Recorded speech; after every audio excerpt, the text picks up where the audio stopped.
তেজপুৰত এছ.কে. বাজাজৰ প্ৰবঞ্চনা সকলো দেখিও নীৰৱ পৰিবহণ বিষয়াৰ কাৰ্যালয়। ত্ৰিদীপ বৰাক কিয় ভয় কৰে প্ৰশাসনে?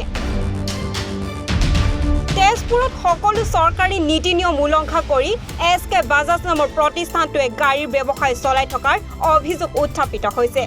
নানা জালিয়াতি কৰি ত্ৰিদীপ বৰা নামৰ এজন ব্যক্তিয়ে বাজাজ অটো লিমিটেডৰ অথৰাইজ ডিলাৰ খুলি গ্ৰাহকক প্ৰবঞ্চনা কৰাৰ অভিযোগ উঠিছে। অসম চৰকাৰৰ পৰিবহণ বিভাগে বান্ধি দিয়া নীতি নিয়মলৈ তিনমানো ভ্ৰক্ষেপ নকৰি ত্ৰিদীপ বৰাই দুষ্কাৰ্য কৰি গৈছে। বহু গ্ৰাহকক প্ৰবঞ্চনা কৰাৰ গুৰুতৰ অভিযোগ থকা এছ.কে. বাজাজৰ বিৰুদ্ধে অতি ৰহস্যজনক কাৰণত শোণিতপুৰৰ জিলা পৰিবহণ কাৰ্যালয়ে কোনো ধৰণৰ ব্যৱস্থা গ্ৰহণ কৰা নাই। পৰিবহণ বিষয়াৰ কাৰ্যালয়ক বিশেষ চক্ৰক মেনেজ কৰি এছ.কে. বাজাজে বাইকৰ ব্যৱসায়ৰ নামত প্ৰবঞ্চনাৰ জাল পাতিছে। কোনেও এতিয়া তলাব নোৱাৰা হৈছে ত্ৰিদীপ বৰা বাহিনীক। জিলা পৰিবহণ বিষয়াকো কেৰেপ নকৰা ত্ৰিদীপ বাহিনীক এতিয়া কোনে নিয়ন্ত্ৰণ কৰিব সেয়া কোটি টকীয়া প্ৰশ্ন। পৰিবহণ বিভাগে নিজাববীয়াকৈ তদন্ত চলালেই এছ.কে. বাজাজে ক'ত কিদৰে চৰকাৰক ফাঁকি দি ব্যৱসায় কৰি আছে সেই সকলো তথ্য ওলাই পৰিব।